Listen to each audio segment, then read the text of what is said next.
Yes, welcome into the camp.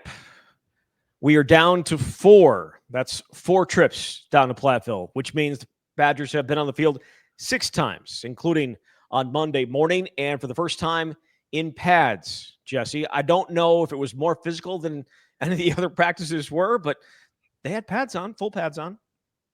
They did. I'll tell you, this is the most indicative moment of how physical it was today, and maybe this speaks more to the O-line, but Joe Brunner showed up for his interview. It was O-line day after practice, and he had 2 pieces of tape over the bridge of his nose and just dried blood coming out of the bottom of his nose, and he needed to get stitches. He was waiting to get stitches. He was going to talk to us first. I said, "What happened, man?" His helmet popped off. He proceeded to continue on with the play and got a face mask to the nose. So, yeah, man, football is back. What a boss. Yeah. What a boss move by him to just not stop playing and to mess his nose up. Hey, that's what Wisconsin football is back to, right? Little smash mouth helmet or not. Wisconsin getting after it. And they actually had a lot of success, actually, the last few days here since the last time we did a show. There's been some big plays in the run game that I think is either really, really good for the offense or really, really bad for the defense. And we'll, again, not get an answer to that until the season gets going. But explosive plays in the run game again on Monday. And Dylan Jones did not take part in a lot of 11 on 11. I don't know that I saw him at all in 11 on 11 on Monday. Got a little dinged up on Sunday, but he did take part in some stuff. So it's not like it was a serious injury at all. But what I'm getting to is the fact that Darrion Dupree got a whole bunch of opportunities with the first team offense and certainly took advantage of them based on what we saw over the weekend. And then this morning, I think that is going to be a 1-2 punch, and we'll see where Cade Yakimelli fits in. I know everybody wants to see him after the 8.3 yards per carry last year, but those 2 guys that are currently, maybe getting some more reps than him have been darn impressive to this point. Certainly, they've got a chance to be special. We've been talking about this for a while, all off season, the reason why they didn't add in the running back room. But Dylan certainly looks like could be your number one. And regardless who's getting the first carries, I think it's going to be a healthy split between the two because they complement each other very well. They can just be a real nice 1-2 punch, as you were talking about, where defenses won't necessarily know how to handle each guy, and they can keep each other fresh. And by the way, Cade Yakimelli, who is one of 2 players on the Freaks list. I don't know what publication that's with. Yeah, I don't either, but is still in the mix too, still getting some good run. He absolutely is. And it wasn't just, we think about Darrion and just like juking around guys and making moves, and he does that. There's no doubt about that. But he also just ran right over Emilio Agar today. He got on the tracks, and Darrion ran him right over. So he's got that aspect to his game as well. He's built as a full-size running back, but he can move like a little bit of a smaller guy. I think he's definitely going to be involved in the pass game in different ways. You can get involved there, but he has looked as good out of the backfield these last couple of days as certainly ever saw him last year. And, that has to bode well moving forward for him. We'll see exactly how that plays out. But he was one of the guys that has stood out for me over the last few days. I put him on my list of standouts the last couple of days. Gideon Atuka also ran with a ton of power today as well. I think if we didn't have these other guys, he certainly is a guy that could get 5 to 10 carries a game and be perfectly a nice compliment. He's not going to get those opportunities this year, likely because of the guys that are in front of him. But I think he's eventually, maybe down the line, could be the guy. Yeah, he's slimmed down since last year. We mentioned in spring ball is a little bit quicker. And of course, if you've got one of your top backs not getting the full complement of snaps, that means a guy like Gideon Atuka is going to get a bunch of run with the twos, which he did. And he has some power behind him too. You can push the pile when you run up the middle, and different type of back from a Dylan Jones and Darrion Dupree, but absolutely looks like he's got a bright future ahead. Yeah, for sure. So the other offensive things I want to talk about. I want to talk about the offensive line because we got to talk to the offensive linemen today, including AJ Blazek, the offensive line coach, and some of the movements that are happening and how they are dealing with some of the things that are happening in camp, including some snapping issues and how they're attacking, trying to fix those. But before we do that, a couple of big plays in the passing game, but it also comes with a little bit of a asterisk next to it because it did come in Skelly, which means there's no offensive lineman, there's no defensive lineman getting after the quarterback. So that has to be taken into account. But Billy Edwards Jr. hit Vinny Anthony in stride on a 70-yard plus touchdown in Skelly, right around there, would you say? 59 yards. They had the marker at the 41 on the offense. So not 70. So not 70 plus then. No, I'll take the under on that. All right. But it was it hit him right in stride. He had 3 or 4 steps on the defender. It was a perfect ball, and Anthony was right where he needed to be. Also, Danny O'Neill hit DeKel Crowdis, also in Skelly on a big catch down the right sideline. I want to say that Billy Edwards Jr. came back and hit Tyrell Henry on a little bit of a hole shot where he had found a little spot in the zone as well. So there were some nice throws in the passing game today. Yeah, the one that Billy delivered to Vinny was absolutely perfect. And if you should have that amount of time in a real game, that's great. I mean, look, it is tough sometimes when we're trying to give these practice recaps and judge what's happening in skeleton drills just because it's not real football, but they're still running routes and guys are trying to defend them. And obviously Vinny was the number 1 receiver a year ago. So Billy has that in him to put it in the absolute perfect spot. It's just a matter of doing that consistently. Yeah, absolutely. There was also a bullet to Ashcraft over the middle where he had to go up and get it a little bit, but it was right where it needed to be. And then he hit Chris Brooks, had to go low to get it, but it was also the ball where it needed to be for him to make a play on it. And the receivers made plays for him today for the most part. I would say the only time they didn't make a play for him, and I don't know if that was whose fault it was, whether it was Billy's or it was just a really good play by Jameer Latimer, but he tipped it up in the air and then diving Austin Brown caught the interception. That was it. What are we going with? A really good play by the defense or an off throw from Billy? To me, that's a tip your hat to the defense play. I think the intended receiver was Stretch Kekahuna, and maybe you could say, well, Stretch was too well covered, but want to try to give him a chance. And Latimer was there to dive and tip it up. And Austin Brown made an absolutely ridiculous diving catch. And of course, these are 2 of the plays that are out there now on Wisconsin's football social media account, the Billy Edwards Jr. touchdown to Vinny Anthony and Skeleton, and then this interception that Brown made. So I'm just, hey, if you can have a defensive back or a couple guys make plays like that consistently, you say good on you. Absolutely. Well, one other thing before we get to the offensive line, on the defensive side of things, I thought Tyrese Fierbury continues to be a little bit of a menace, I would say, in the backfield. And again, this has been a story, and we have to take it good with the bad, that there has been some ability on the outside guys, whether it's Mason Reiger or Sebastian Cheeks or Tyrese Fierbury, to get to the quarterback and make some plays in the backfield. However you want to take that. Wisconsin did not have a pass rush last year. You would hope that this is signs of them building one. Mason Reiger continues to be one of the stories of fall camp, again, in large part because we didn't see him at all in the spring. You talk about menace, consistent menace. I think there were at least 2 plays that I had for would-be sacks. Fierbury had a couple that were would-be sacks. You mentioned Cheeks as well. I also... it's coming from a little bit different place each time. If Fierbury's in there, maybe it's with the 2s, and so you're not necessarily going to see that group. But certainly when Reiger's out there, he's working against those tackles and sometimes splitting the tackle and the guard. So they have some things probably on the offensive line to clean up. And I think some of it may be Davis Heinsohn adjusting to the speed of the game here. And they've rotated a lot at some of these spots, including kicking Joe Brunner out to left tackle for one practice and then moving Heinsohn inside. But they do seem to have, at least this point, settled on a consistent top 5. I don't know, is that fair to say? Or at least getting closer? AJ Blazek said they're getting closer. They're still working through. But obviously, a couple of those spots they're still trying to solidify. Yeah, Emerson Mandel, we can jump into this now. Emerson Mandel started at right guard the first day or so. Then it was Kerry Kadenko. And then Ryan Corey there were some snap issues at center, and so they moved Kerry Kadenko to the second team center, and that moved at times. Ben Colin Cubberley got some run there this weekend. Then obviously Emerson Mandel has been there the last 2 days. It feels like that's your top 5, but I don't know that Emerson Mandel has solidified in that spot. Maybe you disagree. I don't know. It feels like they've used a bunch of different people there.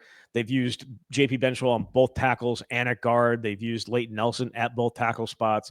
Like they're getting guys moved around. And I think like Kerry Kadenko could still end up being that guy at right guard, but they need him to work at center right now because that is the spot that if Jake Renfro were to go down, would be a major hole. And I think Kerry may be the next one in at this point. So get him as much work at center right now too. That feels accurate to me in terms of who the number 2 center would be, just based on the consistency of snaps, which, as we know, is the most important thing at that spot. I would say they've had the 6 practices so far, and Emerson Mandel is open practice with the ones at right guard in 4 of them, if I'm not mistaken, maybe 5.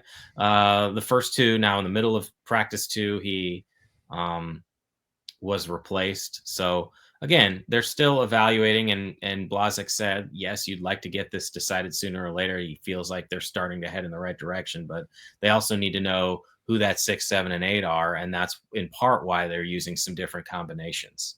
Yeah, I think Kerry Kadenko is 6, no matter or Emerson Mandela 6, whichever one ends up not starting at right guard is 6. JP Benchall's another name, and then it's some younger guys with like a Colin Cubberley would also probably be in that top 7 or 8 right now. We talked about, you mentioned Davis Hines and him getting settled at left tackle. He's been the left tackle, the starting left tackle, every practice but one. And that was when they brought in Joe Brunner at left tackle and put Davis Hines in at left guard with the first team. So as of right now, and this, I asked for questions that people sent in before practice, and we'll get to some of those here in a little bit. One of them was about left tackle and who would be the starter tomorrow if they had to play a game. And for me, it's easily at this point Davis Hines, and just based on what they have shown us in practice. Absolutely. We had no reason to believe otherwise unless they just want to flip him and Joe Brunner. But again, they've only done that in one practice, and Brunner is a pretty darn good left guard. Now, he could do it at left tackle. I think they could switch, but they're trying to build some continuity and consistency. And, if you had to ask, well, who would it be if it wasn't him? That's where you've got a few options. Would you move Brunner out to left tackle and slide him into guard? Would you just take him out of the lineup, keep Brunner at left guard, and say it's going to be JP Benchwell? They do have a couple of options, but I think it feels like he's going to be your starting left guard in week 1. Yeah. Or left tackle. Yeah. 3 weeks to go, 24 days to go before the season opener. A lot can change, and injury certainly could play a role in how they have to figure things out. That said, the one thing that has really stood out, and we can talk about the pass blocking, and that was a spot where, not this past spring, but the spring before last, was like, oh my God, they're going to be able to stop anybody? Are they going to be able to go up against anybody? Because the Badgers pass rushers are just killing them. Then it didn't happen in fall camp very much. And then they ended up being a really, really good pass blocking unit last year in terms of sacks. So we could talk about that, but I think the bigger issue for them so far to this point has been snaps, and whether it was, and it really hasn't been a Jake Renfro issue as much, except a few times under center with Billy Edwards. But the other aspect of it is snaps coming back from Ryan Corey just weren't good enough, and that's why I think Kerry Kadenko got moved to that spot. And now AJ Blazek was asked about that, and he just said they're both, those are our 2 at that spot, and they're working and they're figuring stuff out. But I feel like maybe some Wisconsin fans are having flashbacks to some snapping issues a couple years ago that really dominated the conversation for us way too much. These are not that's not what is happening here. There's just been there's been some rollers. There's been some ones too high. It hasn't been a speed thing. I'd be more concerned if this was a Jake Renfro issue. And yeah, there were a couple that, whether it was a snap exchange issue or was the quarterback or it rolled, that you would want back. But for the most part, I mean, Jake is about as solid as you can get at center. So if it was going to happen anywhere, I'd rather have it happen with the twos. Now you'd like it not to happen anywhere, but I think having a guy like Kadinko who can fill multiple roles this is why it's so valuable. And you still do have a young guy in Ryan Corey. It's his second year with the team. So I'm less concerned because it's not like the snaps with the first team offense are preventing the offense from getting the plays out on time. But obviously, yeah, it's been a little bit of a concern, and AJ is doing what he can to address it. When he was asked specifically about it, like, what do you do for that? I think you asked him about it, and he was talking about just how they try to put a camera in certain places, and so it's not like they're not studying it, but I certainly think you're right with Kerry Kudenko moving. That's part of the reason. Yeah, and look, the snaps under center are different. Like, again, you told the story about Carter Smith, and was that you? That was you, like him never having been under center in his life, and we saw him in the spring, and his butt was nearly touching the ground when he was under center. So it's still a new thing for some of these guys, and I would assume it's a new thing for some of these centers as well. In terms of shotgun snapping? No, I'm being under center snapping. Oh, under center. Yeah. You don't think so? I mean, if the quarterbacks aren't getting under center, then there's no people to get under center either in high school football, correct? I don't know what kind of offense Ryan Corey's team ran in high school out there in New York. It's irrelevant. It's irrelevant. But what I'm saying is the issues haven't just solely been under center, though. There have been some – I'm talking about shotgun snaps that were not exactly where they should have been or needed to be. And I think that is why Kerry Kudenko ended up going back to the second team and working in that spot more. And I don't know that, again, that the battle is settled at right guard, that he won't be a part of it, just because we know how much AJ Blazek likes him. But Emerson Mandel is a big dude, and got video of him just flattening Jamel Howard in practice. I think that was on Saturday. And he puts him on the ground. He's a big dude, and he can move people, and that's exactly what Wisconsin's looking for along that offensive line. Was there anything else that stood out to you in today's practice? Well, just continuing with the offensive line talks, since I'm working on a story about this, I thought it was interesting talking to guys like Jake and Joe and Riley too, because they've started before they've been a part of this. That Joe was saying the whole group got together apparently and watched film of like some of those Rose Bowl offensive lines, in part because they felt it was important to understand the history, but also to see what is the very best of what Wisconsin offensive line play looks like. And we know for many years it hasn't been at that level, but I thought that was at least interesting that these guys took enough interest in the past to understand that and try to strive to get to that point. Will they? I mean, who knows? But obviously they're all really excited about what this offense presents. And when you were talking before about run blocking, like that is paramount in this type of system, and it's everything that these offensive linemen have said they wanted to be a part of. So we'll see whether they can put it together. How much do you think of the 2010, 2011, the best offensive lines? How much of it is talent? How much of it is coaching? Well, it's both. It's all those things. It's having, with 2011 specifically, an amazing quarterback, but you can have running backs that make you right even when you are wrong. I will say, though, one thing Brunner talked about was when I was watching the film, is kind of how he put it. You can see the big talking point with the O-line, and Blazek mentioned these words too, is this idea of strain and finish, and he feels like they're in better position to do that than they were the last couple of years. But Brunner was saying, when you watch those guys, it's not like they're pancaking a dude on every play, but you can see the way those people are willing to work for each other and strain and finish, that you get into that second level and you can see them knocking people backward, and you turn what maybe is an 8-yard run into a 60-yard touchdown. I think that's part of it. You had incredibly talented players because basically all those dudes ended up in the NFL. You had really good coaching. Bob Bosted, right, was there for at least some of it, because I know Brunner was talking about 2010, 11, and 12. The 12 team wasn't. Right. Sort of asterisk Rose Bowl, nonetheless. Mark Markerson? Or what was that? Was that his name? Yeah, Mike Markerson. Mike Markerson. Knew you for 2 games, and then Bart Miller. But I think it's all those things and the mentality that those guys had. Yeah. Who is now at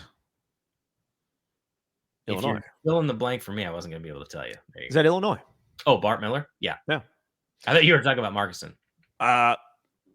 I never heard of him again or from him again. But yeah, that was a poor decision. But Bielema, like, he admitted it very early, right? Unlike, I shouldn't even say unlike, but it was, you knew you didn't have the right offensive line coach the first year for Luke too, right? Like, that was a bad choice, but he didn't fire him, at least initially. I'll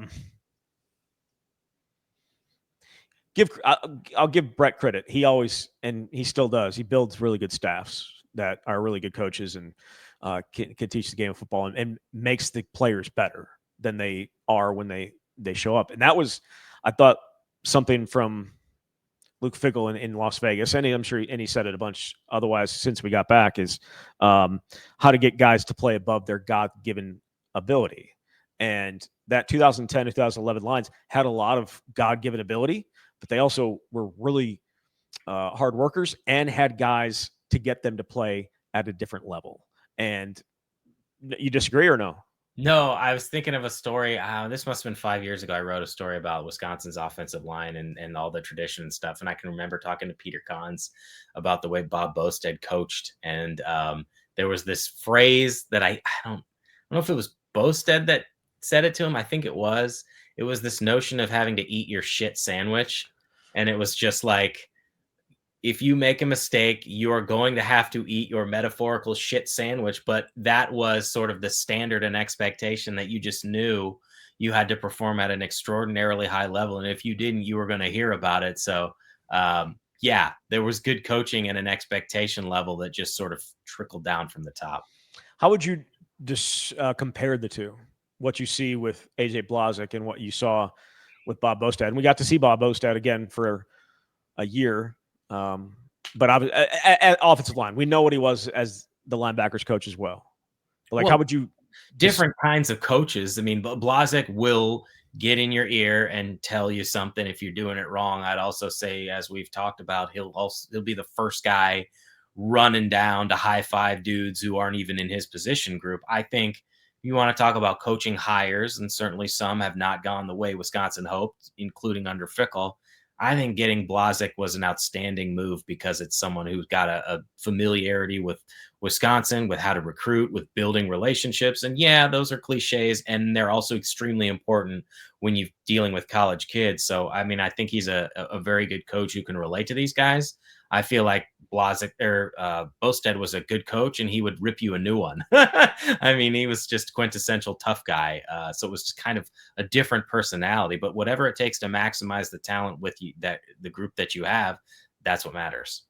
Yeah, I feel like the stories around when they decided to go with Fickell instead of Leonard, and the stories we heard about Bob Bostad just, box in hand walking out the door like 3 seconds later. He is definitely a no nonsense type of guy, and they are different personalities for sure. Again, we think that what we've seen for AJ Blazek has been good, recruiting good, production has to come as well, and that's not all on him.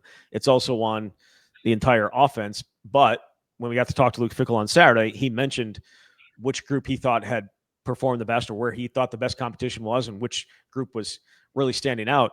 And it's the group that helps the offensive line look good, and that's the running backs. And I know we already kind of talked about him, but Luke Fickell was very, very high on what they've done to this point. And he mentioned that in Vegas, that NFL backs is what Wisconsin needs. And talent-wise, it feels like these guys have that ability, but you have to go out and show it. So the offensive line, again, huge part of that. We really haven't even talked about is Riley Mahlman at all. Like, we just plug him in. He's good to go. That's just who he is. I don't really have anything to say about him. Maybe that's why we haven't talked about him. It's been very, very quiet, and I think that's a good thing. Yeah, I did talk to him after practice today, and he was asked where he feels like he's improved as a player. And he talked about his in pass protection, that he's got a greater bag of tricks to be able to manipulate his defender. And they are getting pushed. That is true. You mentioned before some of the edge rushers and just the different body types, but Riley has been a consistent presence. He's continued to gain confidence, and he's more of a leader now. He's not necessarily, as AJ said, like your rah-rah type of guy. I think if you're looking for the big talker, Joe Brunner is that guy, and Jake certainly can do that. I think Riley is more a lead by example, but yeah, you just kind of, when you're that good, you get to a level that everybody just expects that consistent performance, and you stop talking about it. But he's going to be tremendously important to what they do on offense, no question.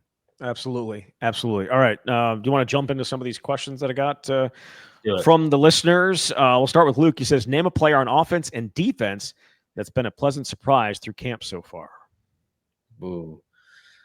Well, I mean, defensively, I'll go back to Mason Reiger just because I didn't know what to expect from him. And I think he's been my biggest standout defensively. I mean, every practice, he's getting multiple sacks. And I don't know how that's going to translate to the season, but like, I don't know if you could have asked for anything more out of that dude and what he's given them defensively. Offensively, it's maybe a little bit more of a challenge. But if you've got one, I'm happy to hear it. Well, I think.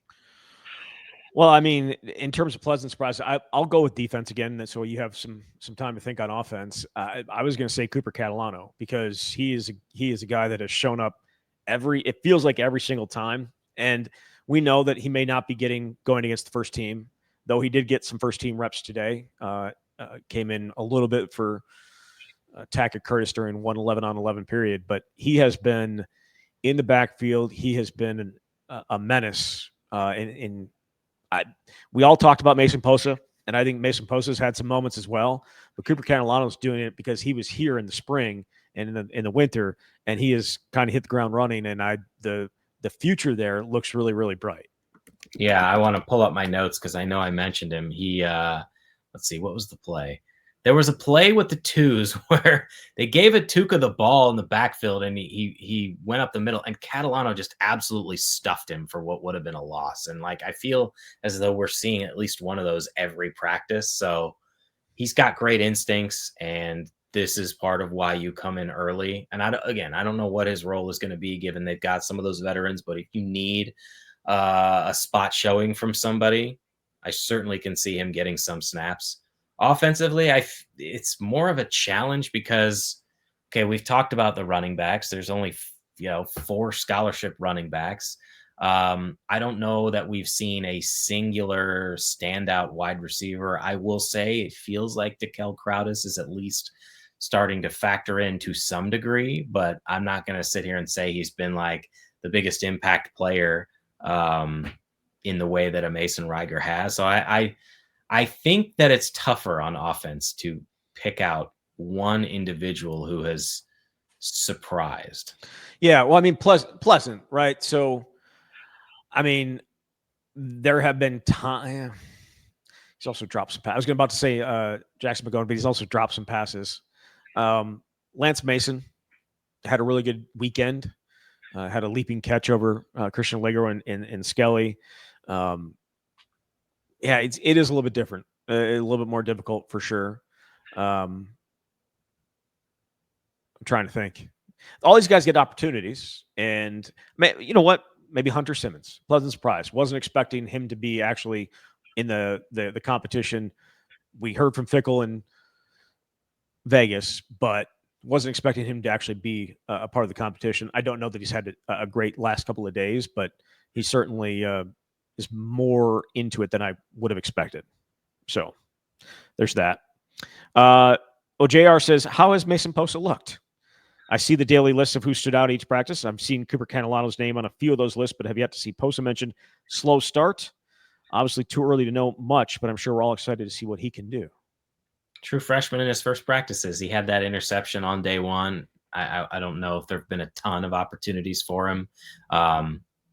The majority of those snaps may be coming when they go half the field are the starting group or older guys, and then they have younger guys on the other half of the field, whereas Catalano is getting some legitimate reps with those higher end defensive groupings. But you're a week into a guy's career who missed spring practice, so I don't think that any of this is unexpected.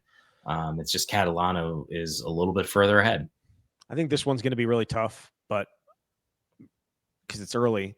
But Brendan says, which true freshmen who are likely to redshirt this season should fans buy stock in now? I need the list of freshmen now. Yeah. We talked about several who were involved in spring ball, and like I don't think Eugene Hilton Jr. is going to redshirt. So no. Well, I'll look it up here for you. We'll pull it up here on the old computer. Mason Posa, give me the stock in him. Right, but is he going to redshirt?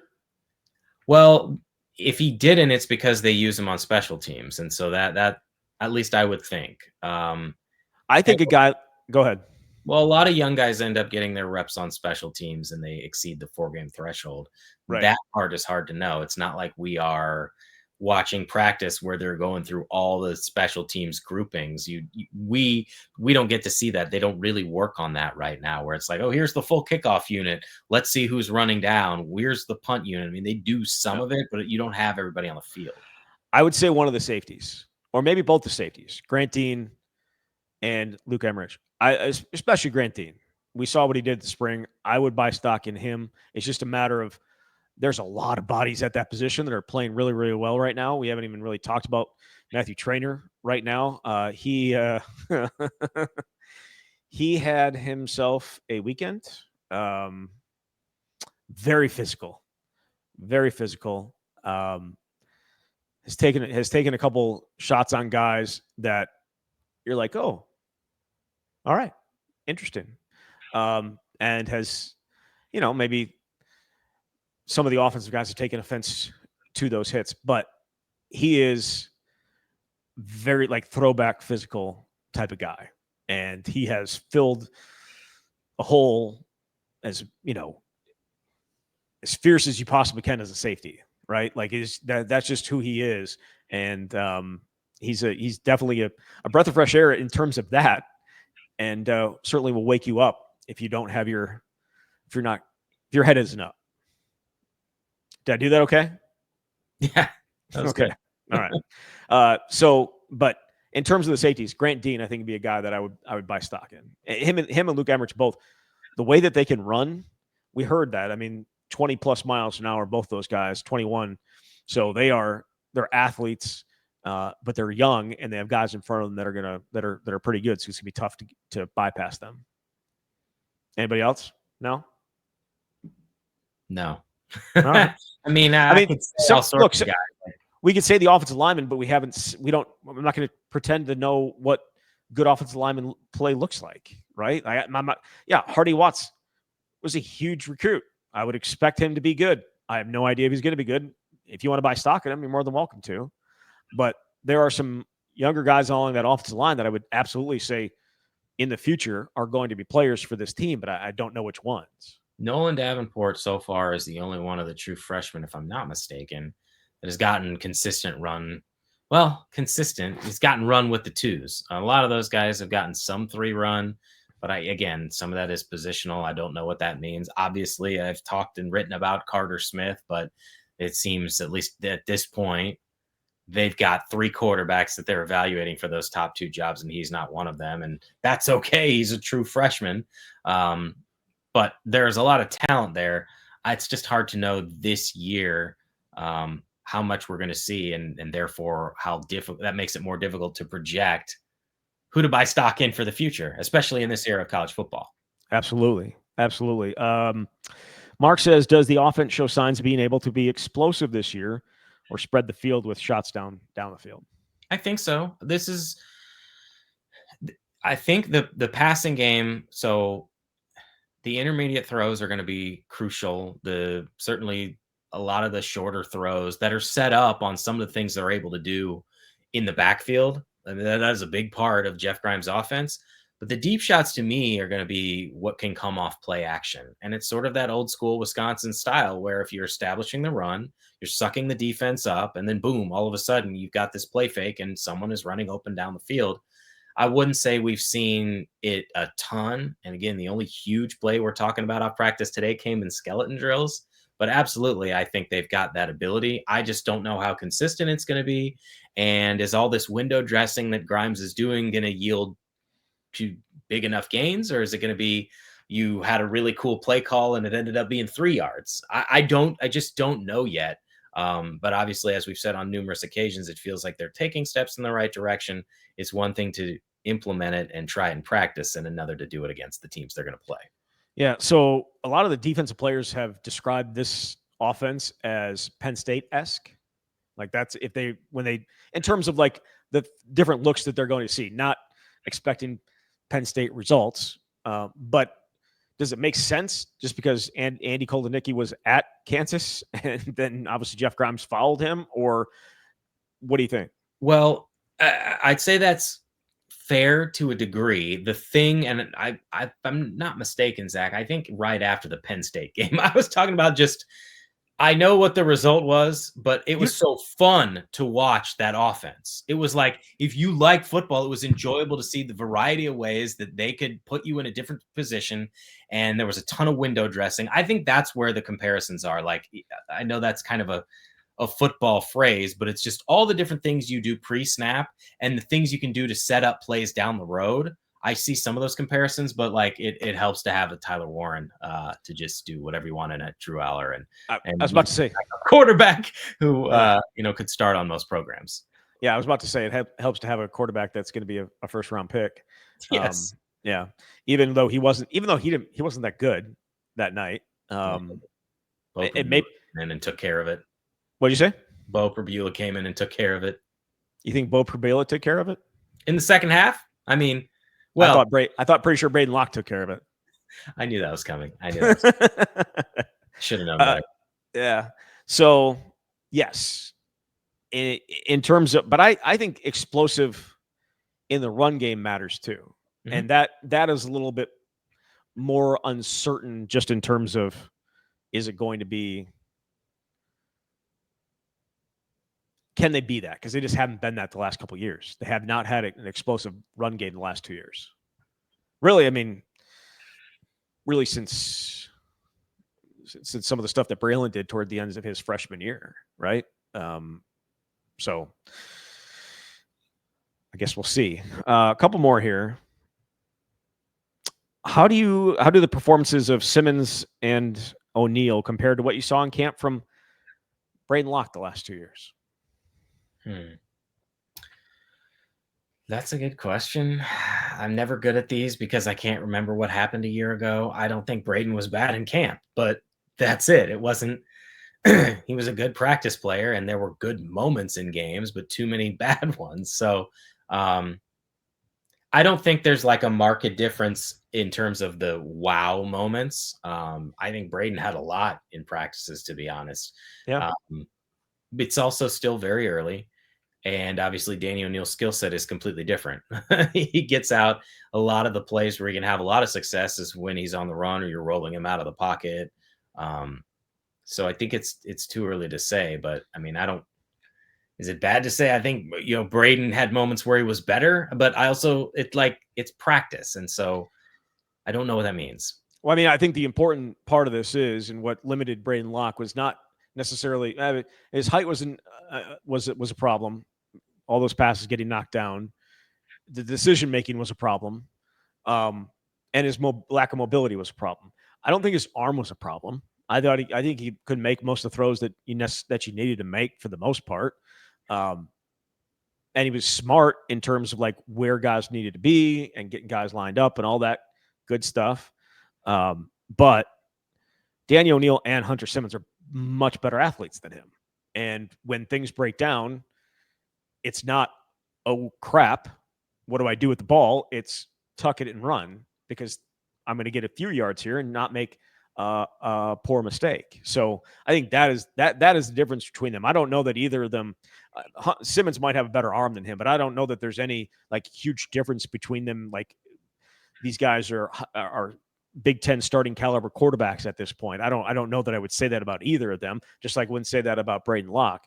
But what they can do when things break down is the huge part of this, and that's what matters for me. And that's the reason why they got them, is because they have the ability to take off and run when things are not the way that they're supposed to be, and Braden Locke did not have that ability for the most part, unless it was you're catching people off guard, which was that draw against Ohio State in 2023, where he ran for 25, 30 yards, or pulling the ball on a zone, on a read there at the goal line. No one's expecting you to hold on to it because you're not a runner. So I think that's well put. I think that question is asking it who's better or who can you tell? And that is much more challenging in these practice situations. It's not, I think we should say it's not like there's been a ton of move the ball periods where zero. There's been zero. There's been zero. I thought they were going to have some today. Okay. They started a drive and it was, they're backed up inside their own 20. But what it ended up being was you would have a play, and then they obviously had a script where they were going to spot the ball 4 yards forward, 6 yards backwards. So to me, that's really when you can start to see some of these pieces come together. And we're so early in the process here that it's just extremely difficult to gauge some of the stuff and I understand people have these questions. I wish I had better answers. Yes, I would agree. Last one for you. And this one is another one that's going to be impossible for you to answer. If last year's team played this year's team at this point in camp, who would you pick to win? Well, I thought John Pius and Leon Lauer were on their way to being co-first team All-Americans. No, I'd run the ball down the throat of that team from last year. Yeah, I would run the ball, run the ball, run the ball, run the ball. I would pick this team. I like the front seven better. And offensively, I think we saw that last year what they were doing wasn't going to work. And maybe this won't work, but I like their chances better in this offense. Agreed. So we'll see. Wisconsin off from practice on Tuesday, back on the field Wednesday. They have just 4 days left down in Platteville, or 4 practices left down in Platteville, including the open practice on Saturday night down in Platteville. That is the final practice of their time down there. And fans obviously welcome to go down and see the Badgers for the first time this fall, or I guess for the first time. And if you don't see them then, you won't see them again until they open the season 24 days from today. You excited? Are you done with fall camp yet? Are you ready? Are you ready for football? I'm ready for football. Fall camp is something to do, and I feel like at a certain point you say, all right, I've seen what I need to see, but obviously there's still some things to figure out, and we've got a couple more weeks where we can see the team. But yeah, it's been a long time since we saw an actual football game, so it'll be nice to see what happens then. It will. We're going to get into a whole lot more, bunch of position battles still to be decided, as you kind of alluded to there, and we'll see how it all plays out. Jesse, thank you very much. Thanks, Zach. All right, there he is, Jesse Temple from Badger Connect. You've been listening to The Camp.